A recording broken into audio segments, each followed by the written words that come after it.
My girlfriend said, "He's just a friend.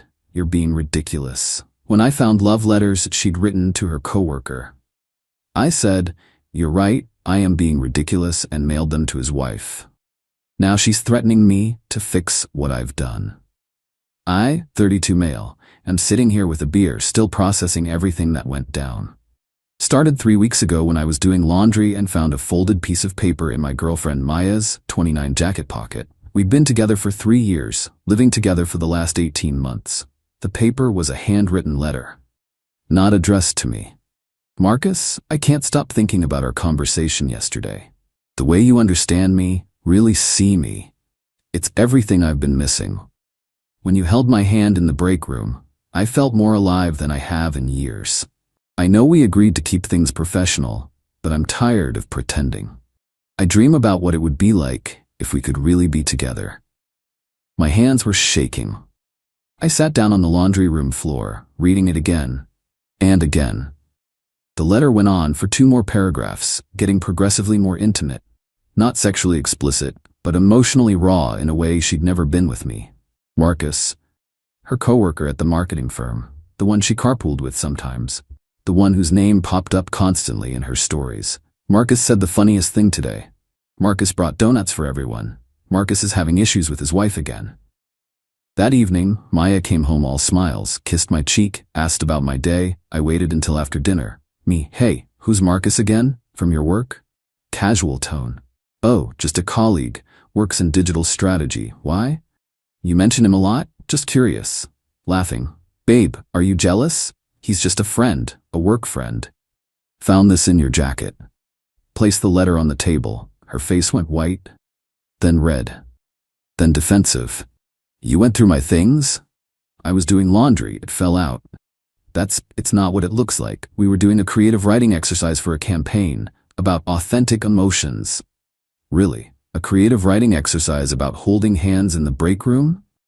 Getting angry now. "Oh my God, you're being ridiculous. It's nothing. Marcus is married. He has kids. We're friends, we talk sometimes, that's it. This letter suggests otherwise." "I can't believe you're making this into something. It was a stupid exercise. You're being paranoid and controlling. I'm allowed to have friends." "Friends don't write letters about feeling alive when they touch." Rolling her eyes. "You're blowing this way out of proportion. It meant nothing. You're seriously going to freak out over some words on paper? God, grow up." I stared at her. The gaslighting was incredible. She wasn't even trying to apologize, just attacking me for finding it. Me, "You know what? You're right. I am being ridiculous." Surprised. "Oh, good. See? I told you it was nothing." Me, "Absolutely ridiculous to stay in this relationship. Pack your stuff." The next morning, while Maya was in the shower, she'd slept on the couch after screaming at me for an hour about how I was overreacting. I did something. Maybe it was petty. Maybe it was justified. I made a copy of the letter, found an envelope, and looked up Marcus's home address on one of those people finder sites. Paid the $2.99 for the full report. Married to Sophia for 11 years. 3 kids. I addressed the envelope to Sophia, included a brief note. "Found this in my girlfriend's jacket.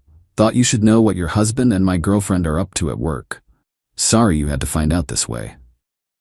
Dropped it in the mailbox on my way to work. Meanwhile, Maya was blowing up my phone, alternating between, "Baby, please let's talk," and "You're insane for throwing away 3 years over nothing." I didn't respond. Changed the locks that evening while she was at work. Thankfully, the apartment was only in my name. 2 days later, got a text from an unknown number. "Unknown. This is Marcus. We need to talk." Me, "No, we don't." "Marcus, you sent something to my wife. Do you understand what you've done?" Me, "I forwarded evidence of an emotional affair. Your wife deserved to know." Marcus, "It wasn't an affair. Maya's letter was one-sided. I never encouraged it." Me, "Then you should have reported it to HR instead of holding hands in break rooms." "We need to fix this. Sophia kicked me out. She's talking about divorce. You've destroyed my family over a misunderstanding. Your choices destroyed your family, not my problem." Blocked him. Then Maya showed up at my apartment, banging on the door. "Open up. I know you're in there." I talked through the door. Me, "Go away, Maya." "You told his wife? What is wrong with you?" Marcus got suspended pending investigation. His wife filed for divorce. You've ruined his life. Sounds like consequences to me. It was just a letter. I never even gave it to him. I was gonna throw it away. Sure you were. You need to fix this. Call his wife, tell her it was a mistake. Tell their HR department it was nothing. No. I'll sue you for defamation. For interfering in my workplace. Good luck with that. Truth is an absolute defense. Your own handwriting isn't defamation. More banging, threats to call the police for what? Eventually she left, but she wasn't done. Oh no, the entitlement was just getting started. Update 1 week later. The last week has been educational, about just how far someone will go when they can't accept consequences. First, the workplace drama. Turns out when Sophia got my letter, she didn't just kick Marcus out. She went full scorched earth. Showed up at their office with printouts of the letter, demanding to speak to HR. In the lobby, during lunch hour. With lots of witnesses.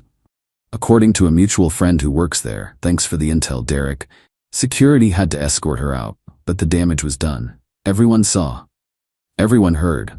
HR had to launch a formal investigation into inappropriate workplace relationships. Maya was livid. Showed up at my gym. Maya, you've destroyed my career. Everyone's talking about it. They're calling me a homewrecker. Mid-rep on bench press. Sounds like a personal problem. I could lose my job. Marcus already got transferred to another department. Should have thought about that before writing love letters to married coworkers. Maya, it wasn't a love letter. Other gym members were staring. I re-racked the weight, grabbed my stuff. Me, you're embarrassing yourself. Leave me alone. Following me. You're gonna fix this. Call my boss. Tell them it was a misunderstanding. No. That's when she grabbed my arm. Hard, nails digging in. You don't get to destroy my life and walk away. I yanked free, looked her dead in the eyes. Watch me. But the entitlement escalated. She started showing up at my work, sitting in the lobby, telling the receptionist she was my girlfriend and needed to see me urgently. My boss had to get involved. I explained briefly. Ex-girlfriend, won't leave me alone, documented everything. They banned her from the premises. Then came the social media campaign. Maya started posting about narcissistic exes who can't handle strong women having male friends. Tagged mutual friends trying to get them on her side. Posted old photos of us with captions about, thought he was different, and, when someone shows you their true controlling nature, believe them.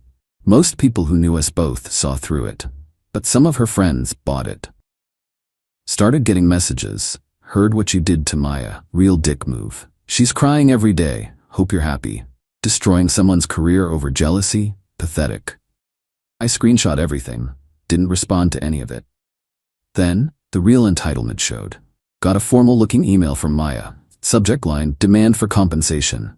Ryan, your malicious actions have caused me severe emotional distress and financial harm. I am prepared to take legal action unless you agree to. 1. Pay me $10,000 for emotional damages and potential loss of income. 2. Write a formal letter to my HR department taking full responsibility and stating the letter was taken out of context. 3. Contact Sophia and retract your implications. 4. Compensate me for the remainder of my apartment lease, $800 per month, 6 months. You have 72 hours to respond or I will pursue all available legal remedies. Maya, I laughed, actually laughed out loud. Forwarded it straight to a lawyer friend from college. His response, LMAO, she has no case. Keep this though. Might be useful for a restraining order if she keeps escalating. Also demanding $5,000 for an apartment she chose to leave? Bold. I didn't respond to her demand. Why would I? Instead I did something else. Update 2. 2 weeks later, the 72 hours passed. No lawsuit. Shocking. But Maya wasn't done, not even close. Next came the flying monkeys. Her mom called me. Had her number saved from better times. Ryan, sweetheart, what's going on? Maya's devastated. She says you've been spreading lies about her? Me, I shared a letter she wrote. In her own handwriting, no lies needed. Her mom. She told me about that silly letter. It was nothing, just venting. Haven't you ever written something you didn't mean? Not love letters to married coworkers, no. Her mom, you're being very cruel. She loves you. She made a small mistake. Writing the letter was a choice. Lying about it was a choice. Now she's facing choices consequences. Her mom, she could lose her job. Is that what you want? I want her to leave me alone. Everything else is her problem. Her mom, I'm very disappointed in you, Ryan. I thought you were better than this petty revenge. Noted. Bye. But here's where it gets truly unhinged. Maya's best friend Sarah reached out, not to attack me, but to warn me. Sarah, hey, no, we're not close, but heads up, Maya's planning something. She's been talking about making you understand what you've done and mentioning your ex before her. The one who cheated? She found her on Facebook. My blood ran cold. My ex, Jessica, was a nightmare. Cheated on me repeatedly, then tried to claim I was abusive when I broke up with her. Took months to clear my name from her lies. Me. What's she planning? Sarah. She reached out to Jessica. They've been talking. Something about comparing notes and exposing who you really are. I think it's messed up, which is why I'm warning you. Thanks for the heads up. Really? Yeah, well, I'm seeing a different side of Maya lately. Not pretty. 2 days later, it started. A Facebook post from Jessica, who I hadn't heard from in 4 years. Been talking to someone who dated my ex after me. Turns out his pattern of controlling, jealous behavior wasn't limited to me. He's now destroying her career over having a male friend. Classic narcissistic abuse. Women need to warn each other about men like this. Tagged with my full name. Comments immediately flooding in from her friends about how awful men are, how I should be exposed, how they're not surprised. Maya had weaponized my abusive ex against me, the woman who had made my life hell, who had lied about me to anyone who'd listen. And now they were comparing notes. That was it. Gloves off. I compiled everything. The original letter, all her texts admitting the letter was real but meaningless. Her threats at my apartment I'd recorded through the door, one-party consent state. Her showing up at my gym and grabbing me, security footage obtained. Her harassment at my workplace. The demand for compensation email, screenshots of her social media lies. The Facebook messages between her and Jessica, Sarah sent screenshots. Took it all to a lawyer. Not the friend, a real one. Filed for a restraining order based on harassment, stalking, and coordinated defamation. Also sent a formal cease and desist to both Maya and Jessica. Any further public statements about me would result in a defamation suit. Listed out their false claims versus the documented evidence. Then I did one more thing. Sent the entire package to Maya's HR department. Not to get her fired, but to protect myself. Subject line, harassment documentation, employee, Maya, last name. Explained that their employee was harassing me, following the end of our relationship, that I had filed for a restraining order, and I wanted them aware in case she tried to use company resources or time to continue this behavior. Attached all evidence of her harassment, threats, and attempts at extortion. That compensation email was particularly damning. The restraining order was granted temporarily, pending a full hearing. Maya was served at work, in front of everyone. According to Derek, still coming through with intel, she lost it. Full meltdown in the middle of the office, screaming about how I was ruining her life over nothing. Security had to escort her out while she was still ranting. She was suspended pending investigation. Between the Marcus situation and now proof she was harassing an ex from work property, using work time, HR had seen enough. Final update, 1 month later. It's been a month since this all started. Time for the final update because yes, there's a resolution to this insanity. The restraining order hearing was something. Maya showed up with a lawyer, probably cost her a fortune she didn't have. She tried to paint me as vindictive, claiming I'd orchestrated a campaign to destroy her life over a harmless crush. My lawyer calmly presented the timeline. She wrote the letter first. I reacted. The harassment evidence, texts, emails showing up at my home, work/gym. The extortion attempt, that $10,000 demand email was gold. The coordinated defamation with Jessica. Security footage of her grabbing me at the gym. Her lawyer tried to argue the letter to Marcus was private creative expression. And I had no right to share it. The judge wasn't buying it. Miss Maya's last name, did you write this letter? Yes. Did you bring it to your workplace? Yes, but I never. Did Mr. My Name threaten you before finding this letter? No. Did you attempt to contact him after he asked you not to? Quiet. Yes. The restraining order was granted 2 years, No contact, no third-party contact, stay 100 yards away from my home, work and gym. But wait, there's more. Marcus's divorce went through. Ugly. Sophia took him to the cleaners. Turns out my letter wasn't the only evidence. She'd been suspicious for months, hired a PI, found texts, lingering lunch meetings, lots of little things. My letter was just the confirmation she needed. And Maya? Fired. Not for the Marcus thing directly, but for using company property to harass someone, me, creating a hostile work environment, the restraining order making it legally complicated to keep her, missing work due to the legal proceedings. According to Sarah, we've actually become friends through this, Maya had to move back in with her parents. No job, no apartment, no reference from her last employer. She's apparently telling everyone she's a victim of the patriarchy and that Marcus and I conspired to ruin her. Marcus got to keep his job but lost his family, half his assets, and his reputation. He tried reaching out once more through LinkedIn. Seriously? Saying I destroyed 2 lives over a misunderstanding. I reported the contact as a violation of the restraining order. It covers third-party contact. He got a warning from the court.